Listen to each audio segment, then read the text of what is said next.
reapportionment in the year 2000, and I lost it. It went to a new district. Then I retired from the U.S. House in 2008. And now they did another reapportionment again, and it's going back into the old congressional district I used to have, which is now held by Bill Posey. And Bill is now going to represent this area again. And as you may know, I threw my hat in the ring to run for the United States Senate.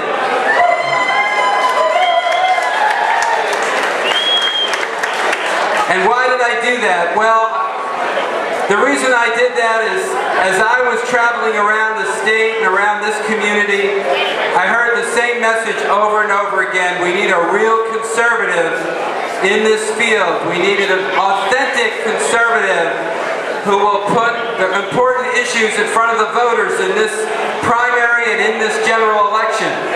And what I heard over and over again as well is we need the right person to go up against Bill Nelson in November.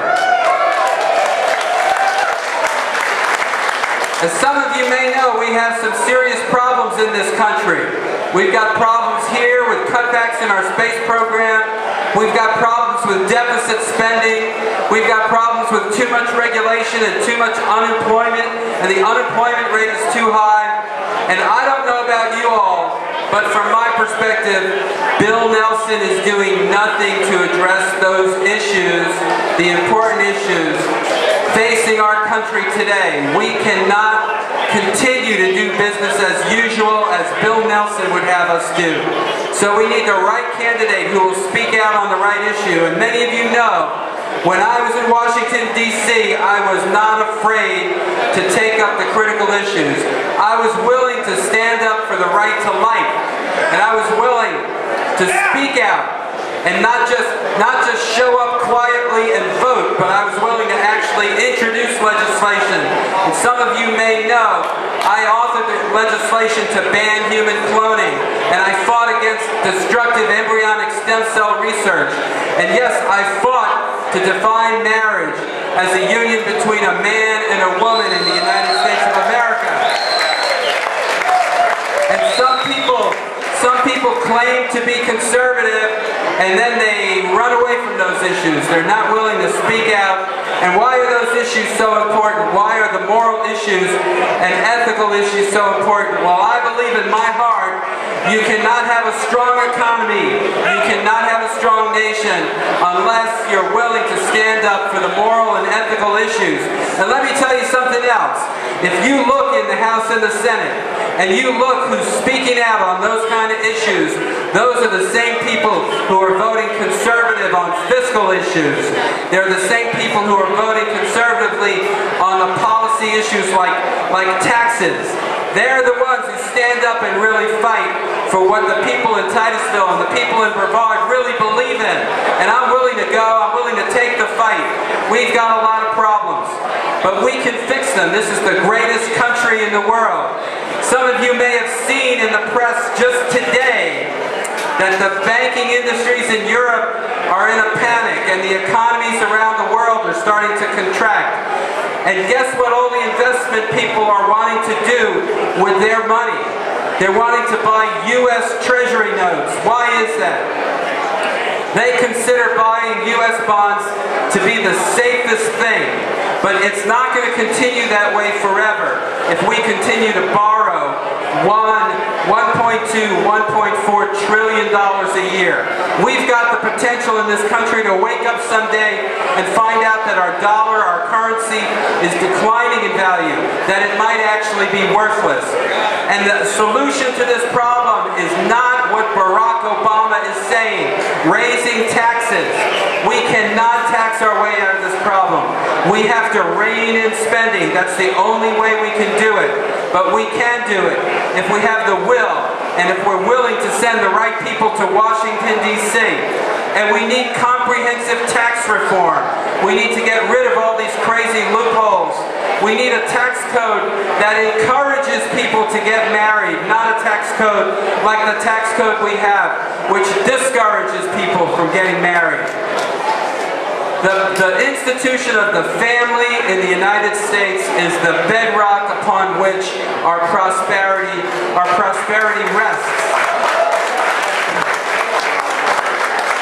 Some of you know I started out as a grassroots activist.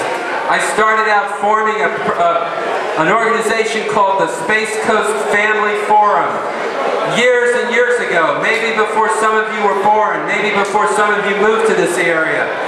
The Space Coast Family Forum, why did I do that? Because I felt in my heart that the family as an institution was being eroded, was being corrupted, and I felt strongly that the family is the best assurance for a prosperous future.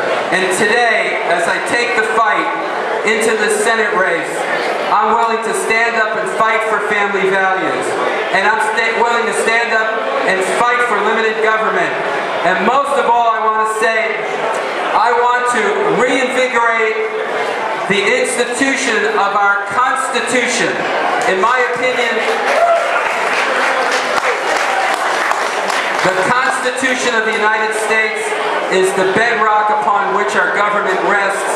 And there have been people for years and years and years that want to cast our Constitution aside, or they want to redefine the Constitution. And the worst example of that is Barack Obama's health care plan, which wants to be able to tell people for the first time in the history of this country that the government in Washington can tell you that you have to buy something. They're telling you that you got to reach into your wallet and take your money out. And if that's allowed to stand by the court, I'm going to go to Washington and I'm going to vote to repeal the Obama health care bill. It's the wrong prescription for our problems. You know, Barack Obama said health care was in a crisis. That's not true. Health care in America was doing very well. Life expectancies were increasing. Yes, there were some working people who couldn't afford their health insurance, but why not just give them a health insurance tax credit? Why do you have to create this gigantic bureaucracy? Why do you have to include mandates in there? It was unnecessary. It was the wrong thing to do. So I'm willing to go. I'm willing to fight, but you know something? I'm not going to get there unless people such as yourselves are willing to get involved.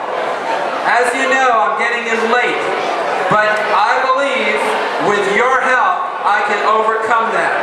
You can do a lot of things to help me. You can go to my website, DaveWeldonForSenate.com. You can contribute, you can volunteer, you can join up and get engaged, because you will make the difference. Thank you so much. God bless. It's great to be here.